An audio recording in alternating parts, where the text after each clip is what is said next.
¿Quién es Yahvé para que yo oiga su voz? Bienvenidos a Lecturas de la Biblia. En el episodio anterior, Moisés recibió la misión, aceptó volver a Egipto y dejó atrás el desierto con el cayado en la mano. Ahora comienza algo distinto. La palabra revelada en secreto va a entrar en el corazón del poder. El nombre escuchado junto a la zarza será pronunciado delante del faraón, y el primer resultado no será alivio, sino resistencia, castigo y crisis. Hoy veremos cómo la misión tropieza de inmediato con la dureza del imperio, cómo el pueblo que primero creyó vuelve a quebrarse bajo el peso de la servidumbre, y cómo Yahvé responde no retirando su palabra, sino elevando el conflicto a una escala mayor. Este episodio no cuenta una liberación fácil, cuenta el momento en que la esperanza choca contra el trono. Egipto no era solo una monarquía poderosa, era una civilización sostenida por un orden total: administración, calendario agrícola, aparato religioso, control territorial y una idea sagrada del rey. El faraón no gobernaba únicamente por fuerza militar. Gobernaba porque representaba estabilidad. Su autoridad estaba ligada a la continuidad del reino, a la seguridad de los ciclos y al mantenimiento del orden frente al caos. Por eso, en el mundo egipcio, una exigencia como la de Moisés no podía sonar inocente. Pedir que un contingente de trabajadores saliera al desierto para rendir culto no era únicamente una cuestión espiritual. Tocaba la economía, el tiempo productivo y el control del cuerpo social. Un pueblo que puede detener el trabajo para obedecer a otro señor deja de pertenecer por completo al trono. El relato también muestra con precisión una práctica típica de los sistemas imperiales. Cuando aparece una amenaza, la respuesta no siempre es la destrucción inmediata. Muchas veces es el incremento de la carga. Quitar recursos y mantener la misma cuota de producción es una forma refinada de dominio. No solo castiga, ocupa todo el tiempo del oprimido para impedirle imaginar otra vida posible. En ese contexto, el Nilo ocupa un lugar central. No era simplemente una fuente de agua, era fertilidad, abastecimiento, circulación, vida y legitimidad. Golpear el río significaba tocar la base misma del orden egipcio. Por eso la primera gran plaga no cae sobre un margen irrelevante del reino, sino sobre uno de sus centros vitales. La confrontación entre Yahvé y el faraón empieza a sentirse en la materia misma de Egipto. Antes de entrar en Egipto, Yahvé le deja claro a Moisés que las señales no producirán una rendición inmediata. Hará prodigios delante del faraón, pero el rey endurecerá su corazón y no dejará salir al pueblo. Entonces Yahvé nombra a Israel de una forma nueva y decisiva: mi hijo, mi primogénito. La confrontación ya no se plantea solo como un conflicto entre esclavos y amo, sino como una disputa de pertenencia. Egipto retiene al hijo que Yahvé reclama como suyo. En una parada nocturna del camino, la marcha se interrumpe de forma abrupta. Yahvé sale al encuentro de Moisés y la amenaza de muerte cae sobre él. Séfora entiende la gravedad del momento, toma un pedernal, circuncida a su hijo y toca con el prepucio los pies de Moisés. Entonces pronuncia la frase extraña y dura del pasaje: esposo de sangre. La amenaza cesa. Antes de hablar en nombre del pacto ante Faraón, la señal del pacto tenía que quedar atendida dentro de su propia casa. Yahvé habla también a Aarón y lo envía al desierto. Aarón sale al encuentro de Moisés y lo encuentra en el monte de Elohim. Allí no se abrazan solo dos hermanos separados por los años, se completa la estructura que Yahvé había dispuesto. Moisés le comunica todas las palabras recibidas y todas las señales mandadas. Desde ese momento, la misión deja de ser el peso de un solo hombre y comienza a moverse como una alianza de dos voces. Ya en Egipto, Moisés y Aarón reúnen a los ancianos de Israel. Aarón dice las palabras que Yahvé habló a Moisés y Moisés realiza las señales delante del pueblo. La respuesta es inmediata: creen, no porque la servidumbre haya terminado, sino porque entienden algo que llevaba demasiado tiempo en duda. Yahvé visitó a los hijos de Israel y vio su aflicción. Por eso el primer gesto del pueblo no es correr, sino inclinarse y adorar. Después de eso, Moisés y Aarón entran ante el faraón con una exigencia concreta: deja ir a mi pueblo para que me celebre fiesta en el desierto. El rey responde con la frase que define el choque de todo lo que viene. ¿Quién es Yahvé para que yo oiga su voz? No reconoce su autoridad y por lo mismo tampoco reconoce el derecho de Israel a salir. Moisés y Aarón insisten, no están proponiendo ocio ni rebelión, sino obediencia cultual. Pero el trono egipcio no escucha la palabra de Yahvé, escucha solo una amenaza contra su control. Faraón interpreta la petición desde la lógica del imperio. Si los hebreos hablan de salir a sacrificar, entonces están dejando de trabajar. Para él, Moisés y Aarón no traen una palabra sagrada, traen distracción, interrupción y riesgo político. Por eso decide responder con administración y castigo. Ordena que ya no se les dé paja para hacer ladrillos, pero que la cuota permanezca intacta. La medida busca algo más que producción. Busca quebrar la atención del pueblo para que no tenga tiempo de escuchar palabras de mentira. Los capataces y escribas transmiten la orden sin suavizarla. No habrá más paja, pero la cantidad de ladrillos no disminuirá. Entonces los hebreos se esparcen por toda la tierra de Egipto para recoger rastrojo. La imagen es dura. El mismo pueblo que acababa de inclinarse en señal de fe, ahora aparece disperso, buscando entre residuos lo necesario para cumplir una tarea imposible. Así comienza la confrontación. La primera consecuencia visible de la obediencia de Moisés no es alivio, sino una servidumbre todavía más pesada. La nueva orden no tarda en convertirse en presión directa. Los cuadrilleros comienzan a apremiar al pueblo día tras día. La tarea debía completarse como cuando se os daba paja. La exigencia era cruel, porque ignoraba por completo la nueva dificultad. El faraón había quitado un elemento esencial del trabajo, pero seguía exigiendo el mismo resultado. El golpe cae entonces sobre los capataces hebreos, los hombres puestos entre el mandato egipcio y el sufrimiento del pueblo. Son azotados por no cumplir una cuota que ya se volvió irreal. Así, Egipto no solo endurece el trabajo, introduce una capa interna de humillación, obligando a los hebreos a cargar también con la violencia administrativa del sistema. Ante esa presión, los capataces de los hijos de Israel van al faraón y presentan una queja directa. Le exponen la contradicción con toda claridad. No se les da paja, pero se les exige seguir haciendo ladrillos, y además, sus siervos son azotados. No están reclamando privilegios, sino señalando una injusticia evidente dentro del mismo mecanismo de trabajo. Pero el faraón no corrige nada. Responde con desprecio: «Ociosos estáis». Para él, la petición de ir a sacrificar a Yahvé es la prueba de que el pueblo tiene demasiado tiempo o demasiadas ideas. No acepta que la carga sea imposible. Al contrario, usa la queja como confirmación de su sospecha. Por eso repite la sentencia: no habrá paja, y aún así deberán entregar la misma tarea. Al salir de la audiencia, los capataces entienden que la situación ha empeorado de verdad. Ya no queda espacio para pensar que se trata de un castigo momentáneo o de una decisión reversible. La orden está firme. No se disminuirá nada del ladrillo de cada día. Ese momento es clave porque convierte la angustia en certeza. Hasta aquí había desconcierto, esfuerzo y castigo. Ahora hay conciencia plena de que la intervención de Moisés no ha traído alivio inmediato, sino una agravación oficial de la servidumbre. Al salir de delante del faraón, los capataces encuentran a Moisés y a Aarón esperándolos, y la reacción no es de esperanza, sino de reproche. Les dicen que Yahvé los mire y los juzgue, porque han hecho que su olor se vuelva repugnante ante el faraón y sus siervos, como si hubieran puesto un cuchillo en manos egipcias para matarlos. La frase revela el giro emocional del pueblo. Los mismos que antes creyeron y se inclinaron, ahora sienten que la misión los ha dejado más expuestos.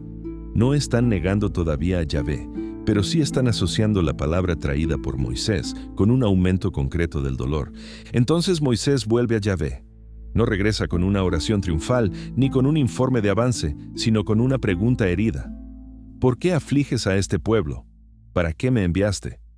La crisis ya no está solo en la reacción del faraón o del pueblo, entra también en el corazón del enviado. Moisés expone el hecho desnudo.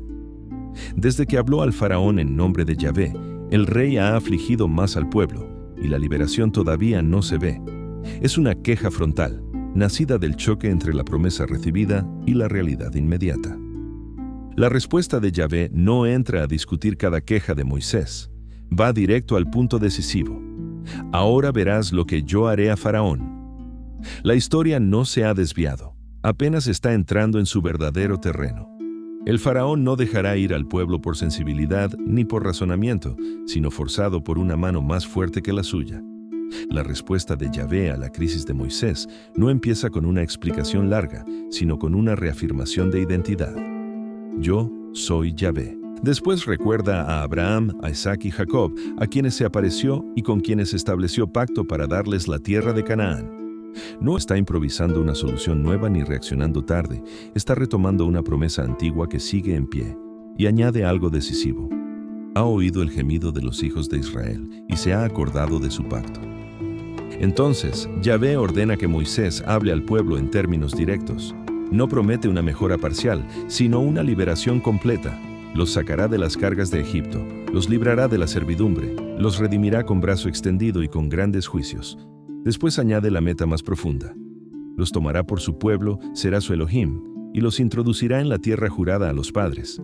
Moisés transmite esas palabras a los hijos de Israel, pero esta vez no hay la respuesta de fe que hubo antes. No lo escuchan, no porque el mensaje sea débil, sino porque el pueblo está quebrado por dentro. El texto lo resume con dureza. No oyen a causa de la congoja de espíritu y de la dura servidumbre.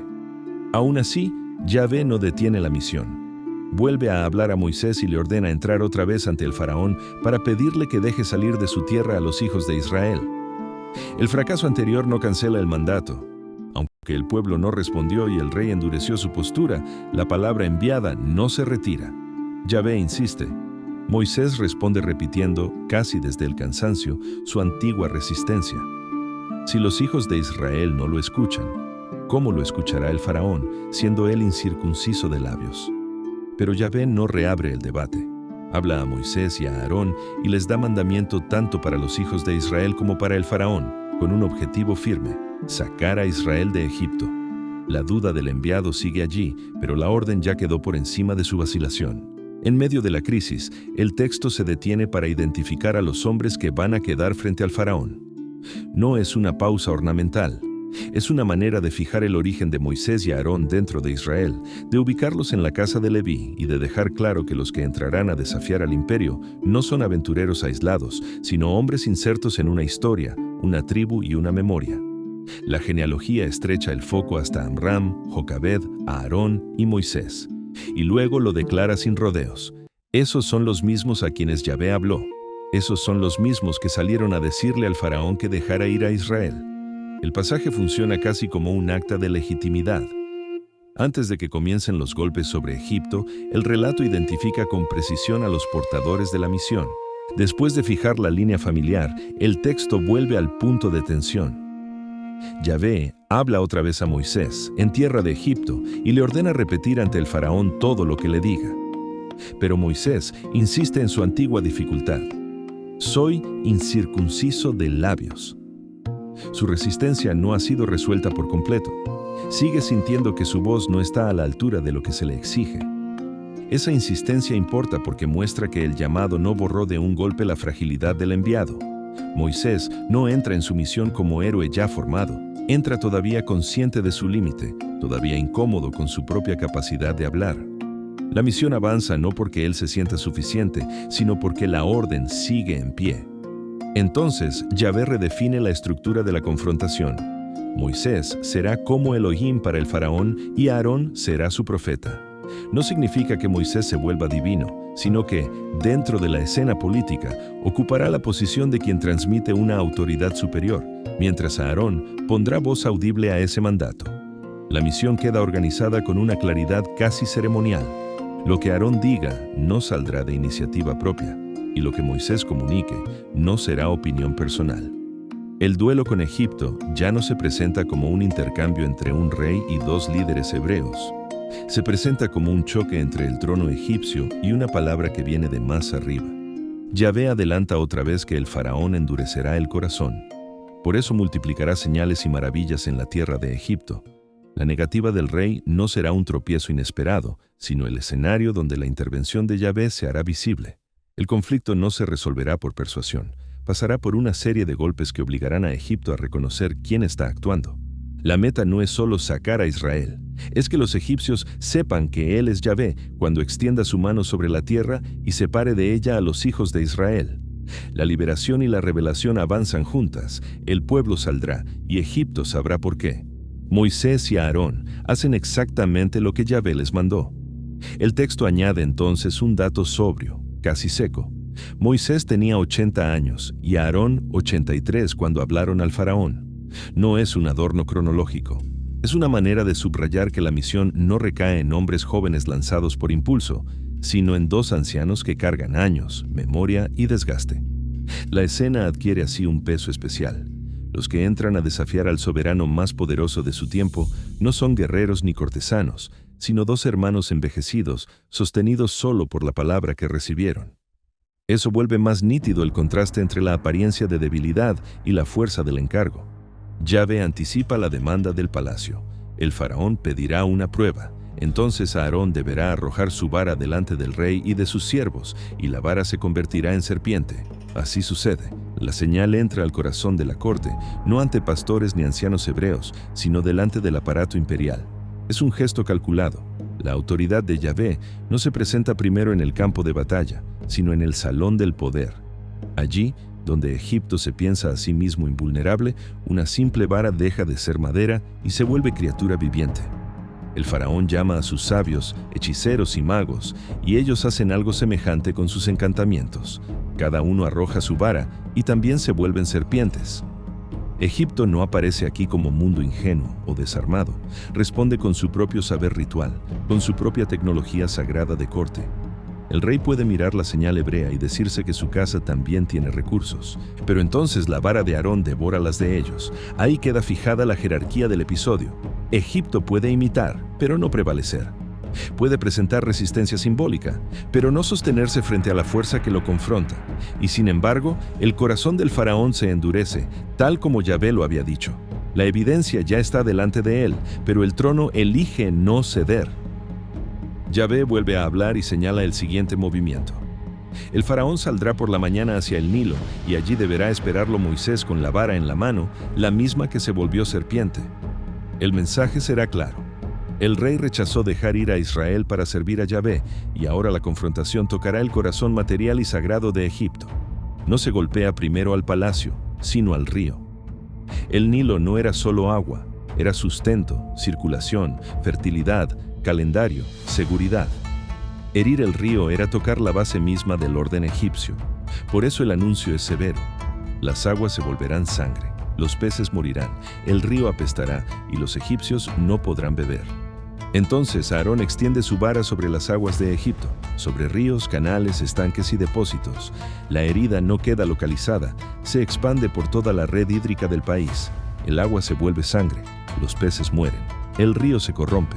Egipto, que vive del curso del Nilo, contempla cómo lo que debía sostener la vida se convierte en signo de ruina. La plaga tiene algo más que impacto material, desordena la confianza del reino en su propia estabilidad. Los magos de Egipto hacen algo semejante con sus encantamientos y el faraón vuelve a endurecerse. El patrón se repite.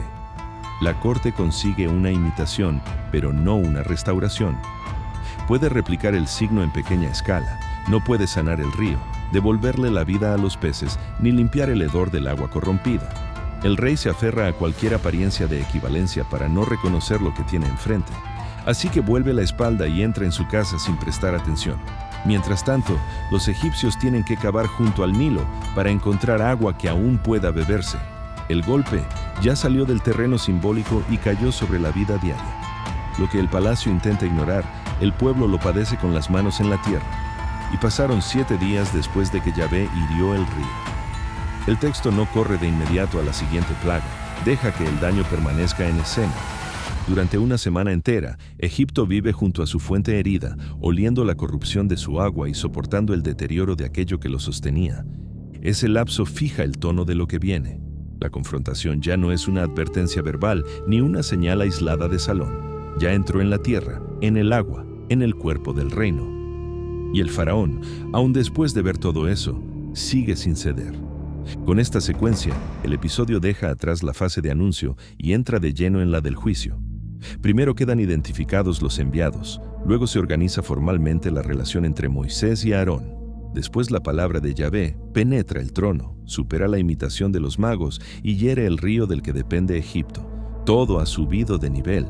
Ya no se trata solo de que Moisés y Aarón hayan hablado.